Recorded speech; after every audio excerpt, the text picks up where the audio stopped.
Hemos hablado de muchas cosas, hablamos de chemtrails, hablamos de tantas cosas que nos han colado. Yo creo que esto es como una especie de Matrix. Es así, es que la realidad supera la ficción, es impresionante, ¿no? Que la tenemos todos aquí y no la vemos.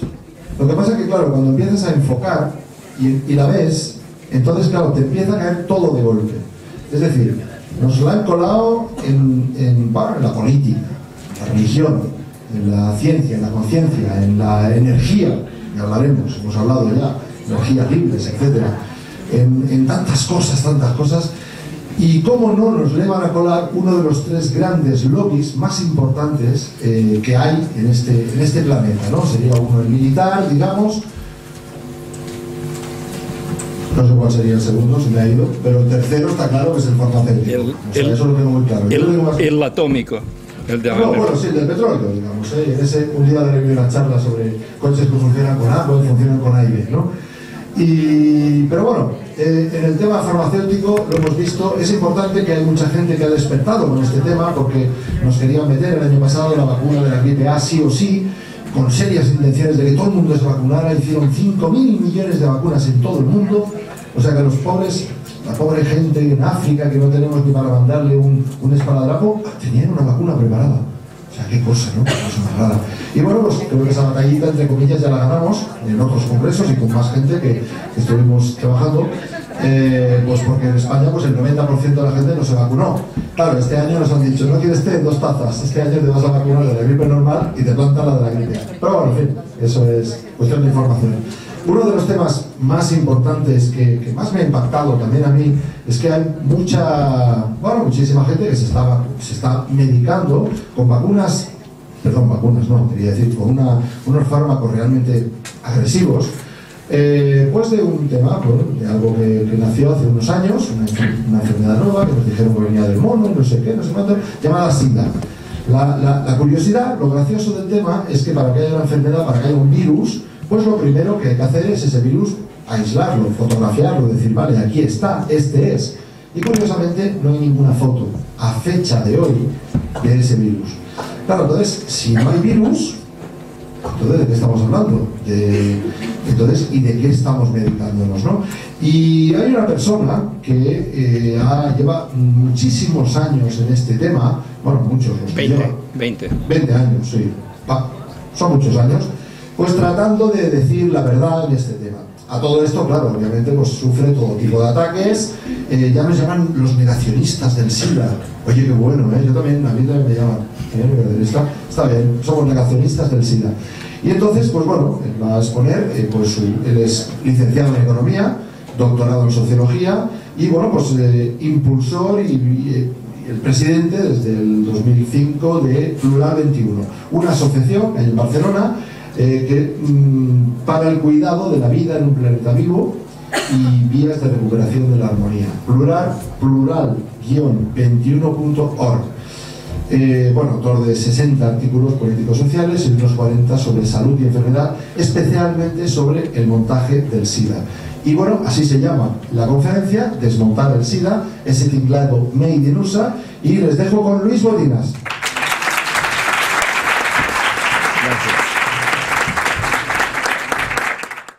Bien, gracias.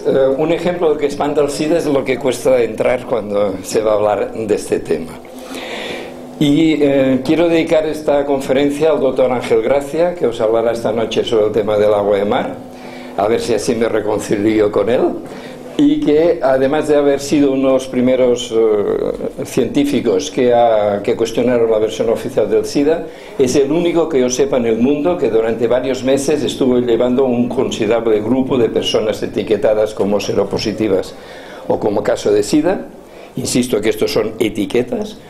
los estuvo llevando con agua de mar, y los resultados fueron buenos mientras el grupo se mantuvo más o menos cohesionado. Cuando cada uno se rompió, pues perdieron la disciplina, y me parece que no sé qué, algunos por lo menos perdieron.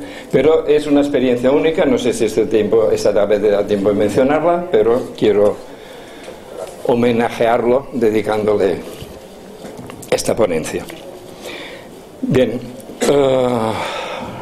el título que estaba puesto era El gran engaño del SIDA. Pero el gran engaño del SIDA podría tener muchas lecturas. Por ejemplo, si resulta que el VIH nadie ha demostrado que exista, ya es un gran engaño que nos digan que el VIH-SIDA está ahí. Pero la cuestión es más allá. Es que el SIDA tampoco es una enfermedad. Y por tanto ya es totalmente secundario hablar de si el virus existe o no existe. Entonces quiero hacer una declaración de principios y no como Groucho Marx, que dice estos son mis principios, si no le gustan tengo otros. Pues una declaración de principios de que cada cual sabe lo que sabe y no sabe lo que no sabe. Esto es una perogrullada, pero creo que es importante. Y lo que quiero hacer es aportar lo que sé en este tema, buscando sinergias con los otros temas importantísimos que se están tratando también en este congreso, y al mismo tiempo que esto ayude a superar mis propios límites. Además, esta actividad, lo que ahora les voy a decir, es fruto de una actividad de una asociación, como ya ha apuntado Miquel. Hay un tríptico de presentación donde se explica la asociación que somos, y yo no habría llegado a estas conclusiones por mí solo, sino dentro de este funcionamiento asociativo. Y las conclusiones fundamentalmente son estas dos. El VIH-SIDA es una ficción, es decir, toda la versión oficial del SIDA, que desde el año 87, sería interesante preguntarse por qué, le llaman al SIDA en lugar de llamarle simplemente SIDA, como se llamó desde el 82 al 87, pasan a llamar, los oficialistas casi siempre usan la expresión VIH-SIDA. El SIDA, todo él es una ficción, todos y cada uno de los puntos de la versión oficial del SIDA con la que nos han ido bombardeando desde el 81, carece de base científica, de base biológica, de base bio-lógica, es decir, de lógica de la vida, y de base real. En cambio, el SIDA sí es una realidad, pero es una realidad totalmente distinta a lo que nos cuentan. El SIDA no es una enfermedad a tratar, tampoco alternativamente, sino un montaje yankee, made in USA, a desmantelar. De hecho, pues, estamos ya en 30 años de un montaje criminal, que es el SIDA, y en 27 años de un fraude científico, que es lo que oficialmente llaman VIH-SIDA. Invito, por lo tanto, a distinguir totalmente entre VIH-SIDA, que es la versión oficial del SIDA, que es una ficción en todas sus afirmaciones, que no hay ninguna prueba de ella, y el SIDA, que es una realidad totalmente distinta, es una máquina destructiva, lanzada y construida por los CDC, los Centers for Disease Control, y estas siglas, quien no las conozca, que no las olvide, porque es el organismo norteamericano que tiene más peso en la sanidad mundial, lo cual quiere decir que es el máximo peligro para la salud mundial. Porque sanidad y salud son dos cosas contrapuestas. Cuanto más dinero se gasta en sanidad, peor es el nivel de salud de la población. Entonces la cuestión es qué gafas se lleva puestas. Hasta hoy, bueno, me temo que la mayoría de personas de aquí han ido aún con las gafas VIH-SIDA. Yo invito, si uno va con gafas de sol, todo lo ve más oscuro, pero la oscuridad no está afuera, la oscuridad está en las gafas que lleva. Se quita las gafas y resulta que aparece la luz. Entonces, si uno va con gafas VIH-SIDA por el mundo, los problemas de salud que se puedan encontrar los interpreta como causados por un virus y una enfermedad llamada SIDA. Si uno se quita estas gafas, pues continúa habiendo problemas de salud, pero hay que responderlos y solucionarlos de otra forma. Pero resulta que debajo de las gafas VIH-SIDA hay unas gafas más pequeñitas, más incrustadas, que son el SIDA es una enfermedad, que es lo que aparecía en la figura anterior. Yo me he dado cuenta de esto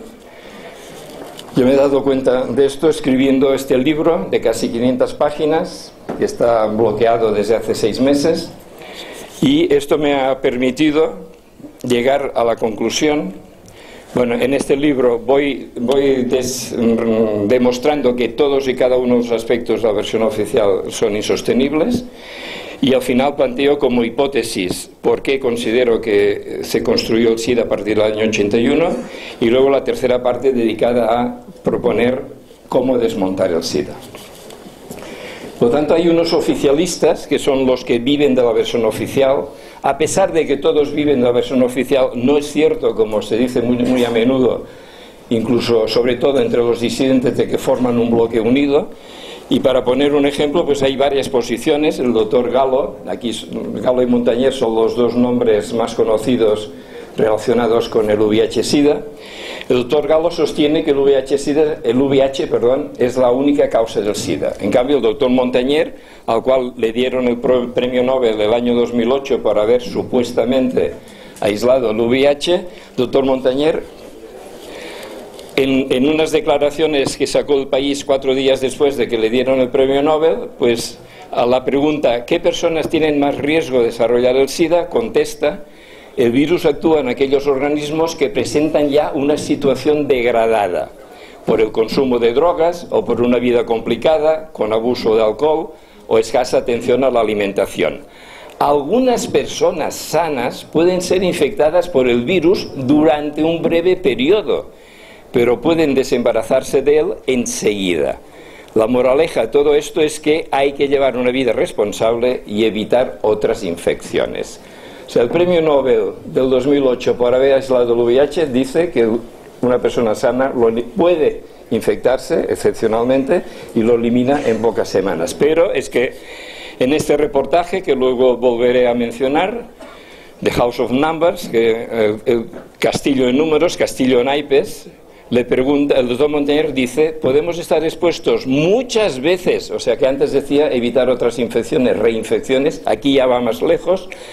Podemos estar expuestos muchas veces al VIH sin ser crónicamente infectados.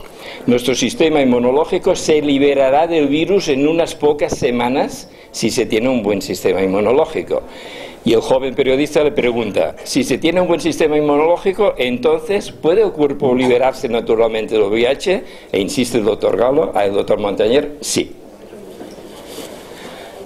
Hay los oficialistas que, insisto, están divididos también sobre el tema del test. En unos países se dice que el Westerblot es confirmatorio, en otros se dice que no hace falta aplicarlo, etc. Estos son detalles técnicos que prefiero no entrar si no hace falta. Y hay también los disidentes, y también entre los disidentes hay varias corrientes. Las dos más conocidas son Rethinking AIDS, repensando el SIDA, en torno al doctor Duisberg, miembro de la Academia Americana de Ciencias, que había sido propuesto como candidato a premio Nobel y que cuando hizo pública su disidencia dejaron de proponerle como candidato a premio Nobel, le recortaron presupuestos, lo marginaron en la universidad, etcétera, etcétera. Y el grupo de Perth, que está constituido en torno a la biofísica Eleni Papadopoulos, el nombre lo toma de la ciudad australiana de Perth, y para mí es el grupo científicamente más correcto y lo más avanzado que han llegado a plantear es que el VIH no ha sido aislado. Pero lo que yo quiero subrayar es que si hubo que inventar el VIH y si para ello se hicieron todas las trampas necesarias, es porque previamente se había inventado el SIDA. Esta es una cuestión que a los disidentes se les ha escapado o han aceptado demasiado tranquilamente, que el año 81 había aparecido lo que nos dijeron, una supuesta enfermedad que inicialmente le llamaron inmunodeficiencia relacionada con gays, que se dijo desde el primer momento que era contagiosa, de transmisión entre homosexuales e inevitablemente mortal.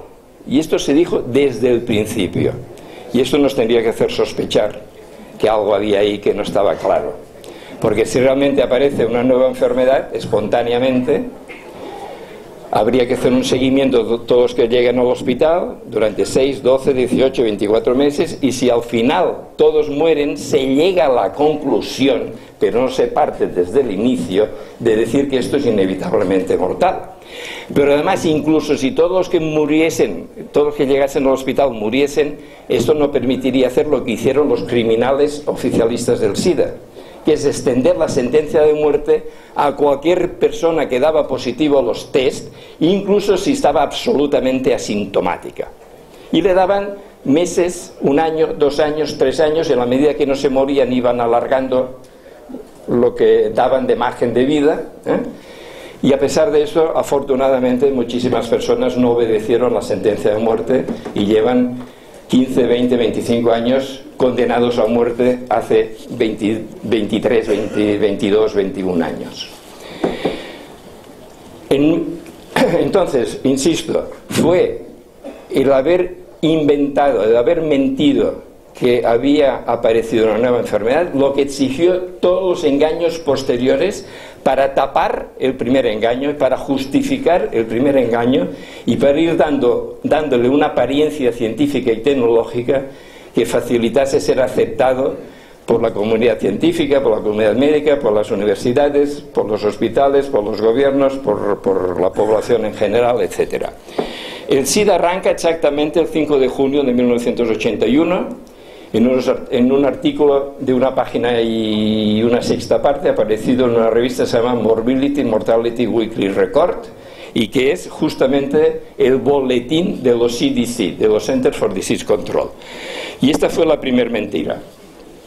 En el 82 ya dicen, no es una enfermedad, es una epidemia. Ya lanzan que es una epidemia. Yo ahora me he olvidado hoy, pero cuando doy un curso en una conferencia suelo empezar diciendo, planteo una pregunta que retomaremos al final. Si en el año 81 hubiese existido Internet, ¿os estaría ahora invitando a desmontar el SIDA? Si nos acordamos, la retomamos al final. Además dicen, no es gérmica, es vírica concretamente, porque gérmica podría ser bacterias, hongos, no, es vírica. Y además, y sin ninguna base científica, esta afirmación sin ninguna base científica. Y además cambian, y ahí hay un truco, un engaño muy importante, el primer nombre que habían puesto, GRID, a ya AIDS, SIDA, por el cual se le conoce. Y aquí hay un engaño. Es la primera vez en la historia de la medicina. El SIDA es tantas primeras veces en la historia de la medicina y de la ciencia que solo esto ya está indicando que no puede ser casualidad, no puede ser una suma de errores. Tiene que haber habido una institución, que son los CDC desde mi punto de vista, que han ido dirigiendo todo el proceso. SIDA, síndrome. Por primera vez en la historia de la medicina, síndrome deja de significar conjunto de signos o de síntomas para pasar a significar conjunto de enfermedades. Todas ellas existentes previamente al año 81 en que se empieza a construir el SIDA, cada una con su etiología, cada uno con su tratamiento, cada una con sus víctimas. Una persona que muera víctima de alguna de estas enfermedades, que encima fueron aumentando el número de 2 a 10, de 2 a 12, a 18, a 26, a 29, y digo 29 por usar un número, porque en unos países es 26, en otros es 31. Claro que 5 enfermedades están o no metidas en el saco del SIDA, quiere decir que por definición cientos de miles o millones de personas son consideradas o no casos de SIDA. Es un ejemplo de la manipulación que está detrás de toda construcción del SIDA. El año, claro, si han dicho que es vírica, pues empezará toda la carrera, todas las maniobras, todas las trampas, todo lo que haga falta, hasta poder decir, hemos encontrado el virus causante del SIDA. Y el primer paso importante fue que el año 83 se dice que el doctor Luc Montagnier, en un artículo publicado en la revista Science el 20 de mayo, demostró haber aislado un virus en un paciente de SIDA. Pero él, hay que mencionar, él acaba el artículo diciendo falta ver cuál es el papel de este virus en la etiología del SIDA. Él nunca dijo he encontrado el virus causante del SIDA. Es más, en este artículo, en esta revista Continuum del año 95, creo que es, Montagnier repite, no purificamos. O sea, por 2 veces a las preguntas de este periodista, Jamel Tahi, responde, no purificamos las muestras con que estábamos trabajando. Pero si no purificaron, no pudieron aislar. O sea que el doctor Montagnier, además de que ahora está ya diciendo que cualquier persona se libra del VIH y que pocas sanas son infectadas por el VIH, Pero es que desde hace años ya reconoció que no habían purificado, por lo tanto no había aislado. Es el doctor Gallo que en el año 84, casi un año después, en la misma revista Science, publica un artículo. O sea, por lo tanto, desde el 84 hasta hoy se están cumpliendo, que es cuando se pone en pie el VIH-Sida, es decir, el SIDA explicado por el supuesto VIH, pues 27 años de fraude científico. Que el VIH carece de base científica, llega a cualquier persona, invito a hacerlo, que con rigor empiece a estudiar el material que encuentra en Internet. Poner, por favor, SIDA y combinar con verdad, mentira, estafa, timo, engaño, fraude, disidentes, os saldrán decenas de miles de páginas web, y si lo ponéis en inglés os saldrán millones de páginas web con una información que, si las vais elaborando, os irán haciendo poner interrogantes cada vez mayores a la versión oficial. Y esto me recuerda que si yo me atrevo ahora a hablar como hablo y escribir como escribo, es porque cuando empecé hace 20 años yo me creía toda la versión oficial desde la A hasta la Z, y paso a paso digo,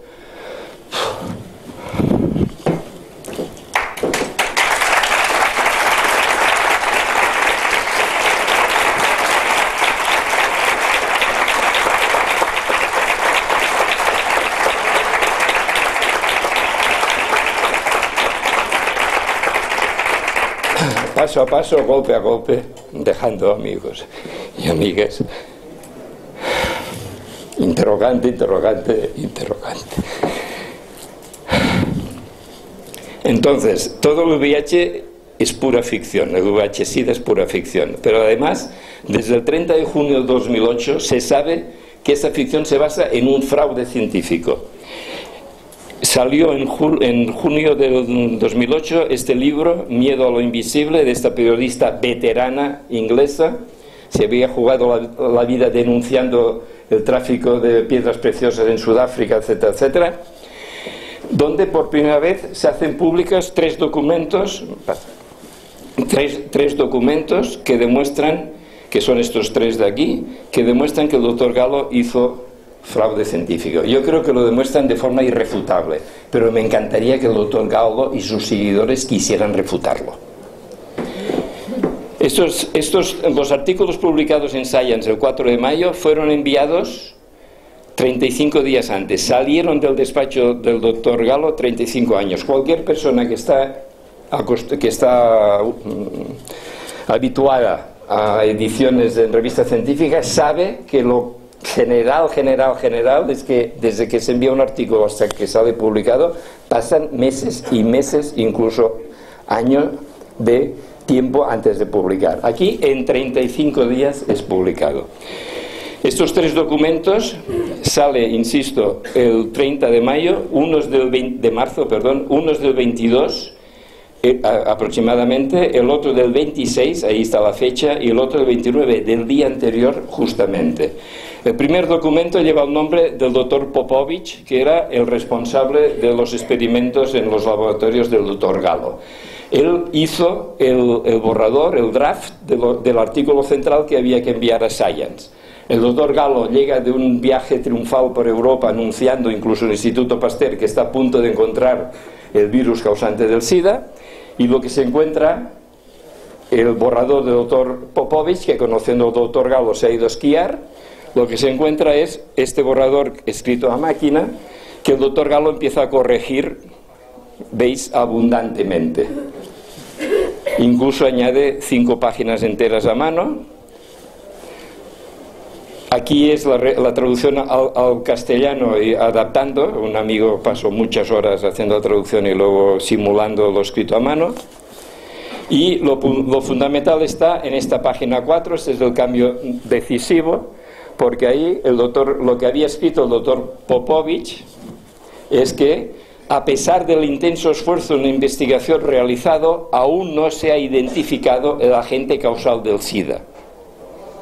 Es clara, ¿no?, lo que dice el doctor Popovich, que ha hecho los experimentos. ¿Qué hace el doctor Gallo? Si está anunciando que está a punto de encontrar el virus del SIDA, lo tacha, sencillamente lo tacha.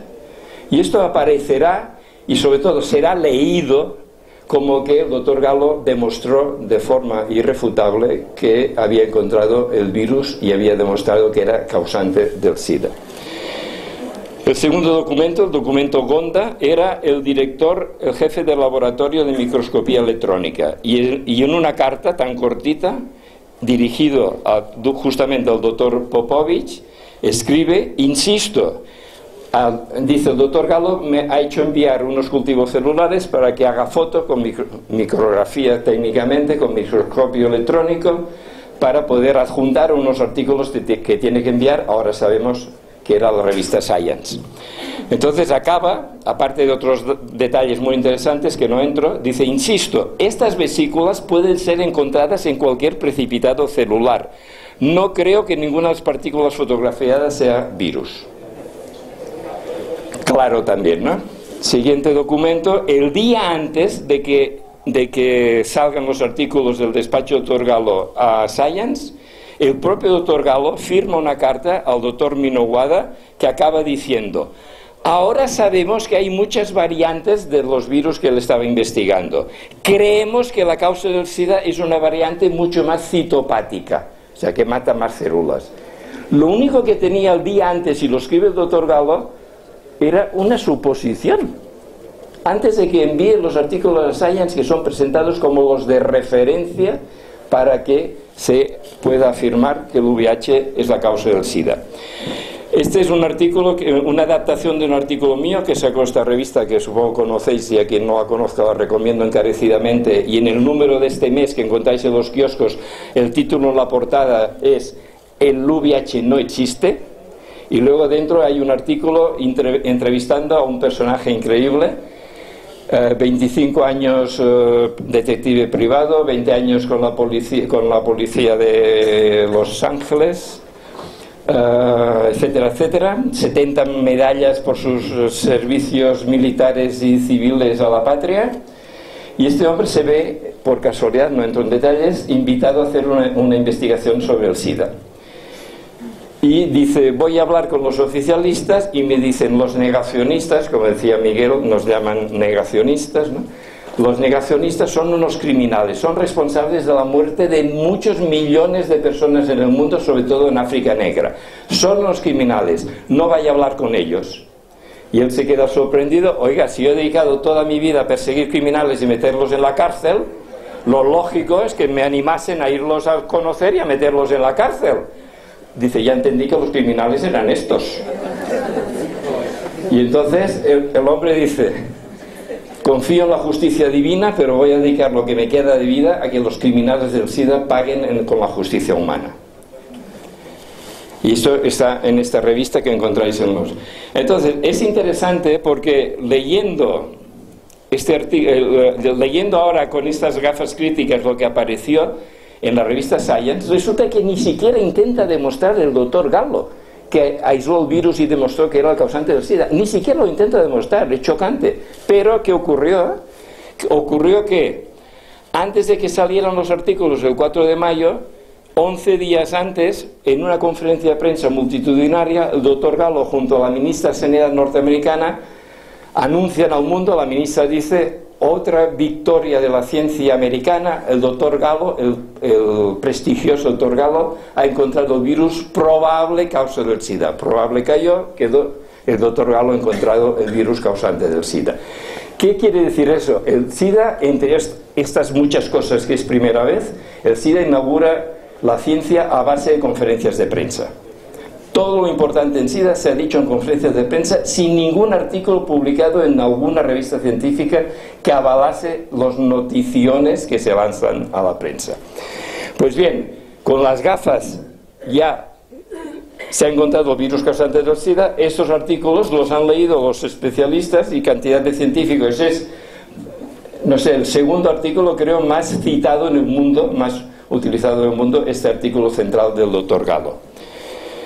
Pues ya se leyeron con las gafas VIH-Sida y ya se dio por sentado que ahí se demostraba lo que ni intenta demostrar. O sea, leyéndolo ahora críticamente, ni lo intenta demostrar, lo insinúa, pero no lo intenta demostrar.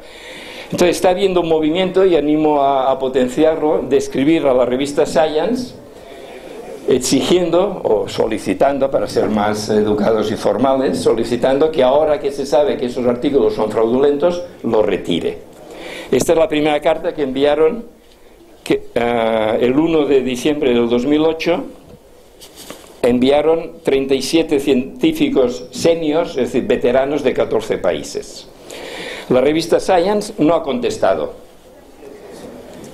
Habría que presionar, por eso digo, invito, no hay por qué ser doctor para escribir a Science, cualquier persona puede escribir, os invito a hacerlo, solicitando, presionándoles para que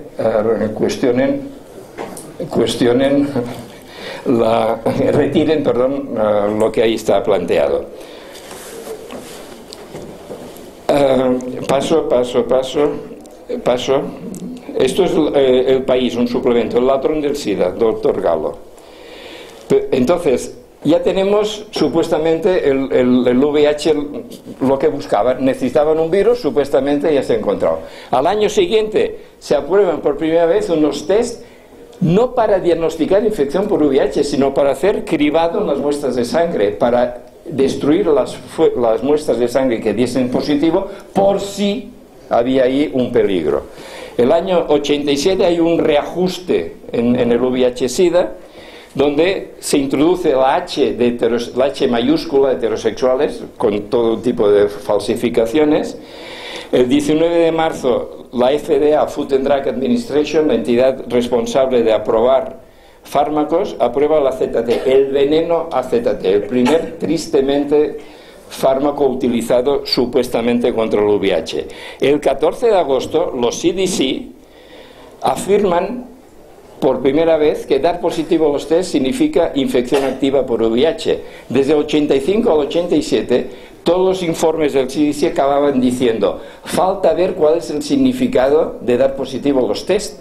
Y decenas de miles de personas que habían dado positivo al primer test, el ELISA, sobre todo donantes de sangre, por tanto personas sanas, de familias en general, de clase media, etcétera, eran bombas de relojería esperando qué narices significa dar positivo al test. Entonces dicen, significa infección por VIH sin ninguna nueva referencia bibliográfica que demuestre que esto es cierto, y además se aprueban al mismo tiempo el segundo tipo de test de anticuerpos, el Bensterot, que se usa para confirmar, y que esto permitió indultar al 99,9% de estos donantes de sangre que estaban en cuarentena, estaban temblando, esperando qué significaba. ¿A costa de qué? De sacrificar algunos centenares de homosexuales promiscuos, de hemofílicos, de drogadictos. Es igual, el invento exige estas víctimas, pero hemos logrado desactivar el peligro social que significa.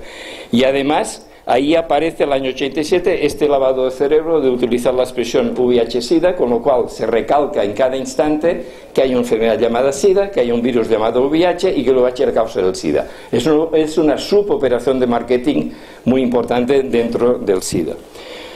Entonces, justamente la primera práctica de riesgo en SIDA es hacerse los test, porque están documentadas 68 razones distintas que puede hacer dar positivo. Los médicos, los especialistas no hacen una anamnesis para ver si esta persona se ha vacunado de la gripe, del tétanos, de la hepatitis B, si ha dado a luz o no ha dado a luz, etcétera, etcétera, ¿vale? Y lo que le dicen es, lo siento mucho, eso cuando le dicen bien, has dado positivo al test del SIDA, estás infectado. Pero resulta que los propios fabricantes no se responsabilizan. En sus prospectos dicen de forma sofisticada: nuestros test no sirven para diagnosticar infección por VIH, con lo cual se lavan las manos. Hay que ver quiénes son los responsables, y esto de cara a desmontar el SIDA es importante, de que se estén aplicando estos test. Y este en particular pone: actualmente no existe un procedimiento estándar reconocido para establecer presencia o ausencia de anticuerpos. En el 93 hay más aprobación por la FDA de nuevos venenos similares al AZT. Con esto instauran lo que llamaron terapia combinada. Y el 95 viene la revolución dentro del VIH-Sida, y ahí ya acaban de construir el SIDA tal como hoy lo conocemos. Fijaos, les costó 14 años construir el SIDA, desmontar el SIDA puede ser muchísimo más rápido, 14 meses, incluso 14 semanas, si supiésemos actuar bien y decididamente. Esta revolución incluye 5 piezas. Cambio de modelo del VIH. Resulta que el VIH pasa de ser, como funcionó del 84 al 95 el modelo Galo-Montañer, pasa de ser un lentivirus, que es un subgrupo dentro del retrovirus, con largo periodo de latencia. Galo llegó a hablar de 40 años, y muy dificilísimo de encontrar en personas terminales de SIDA que morían a los pocos días víctimas del VIH, no encontraban el VIH. Y de repente, el año 95, se instaura el modelo del Dr. Ho, que sigue vigente. Según este modelo, se multiplica miles de millones de veces desde el primer día el VIH, se encuentran en todas partes, y yo me he inventado, porque no es una categoría científica, se convierte en un virus a gran velocidad. De un lentivirus pasa a ser un virus a gran velocidad. Alguien que me diga cómo una entidad biológica real puede ser tan contradictoria.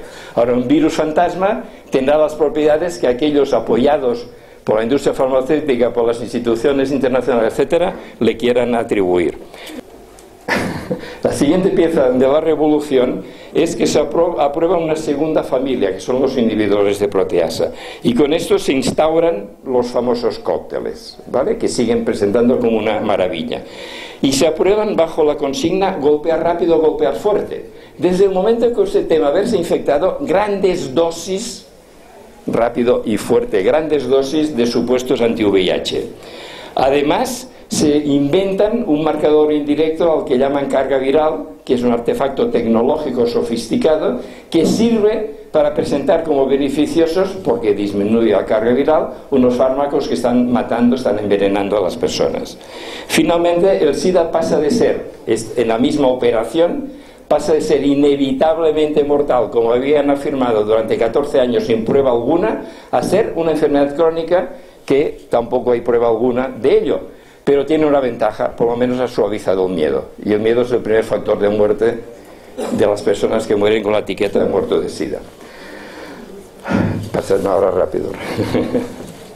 Entonces, el AZT, calavera y tibias cruzadas, fue el fármaco de referencia. Eso quiere decir que se contrastaban con él los demás fármacos que querían probar. Con eso yo pensaba que era más tóxico, pero hace un año retiraron la estabudina porque aún era más tóxica que la AZT. O sea, recomendaban la AZT como sustituto. Los National Institute of Health, NIH, estas siglas que he puesto ahí, en su página web, a cada fármaco supuestamente anti-VIH ponen la misma frase estándar: no cura el VIH ni el SIDA, ni reduce el riesgo de transmisión del VIH. Entonces, ¿para qué tomarlos?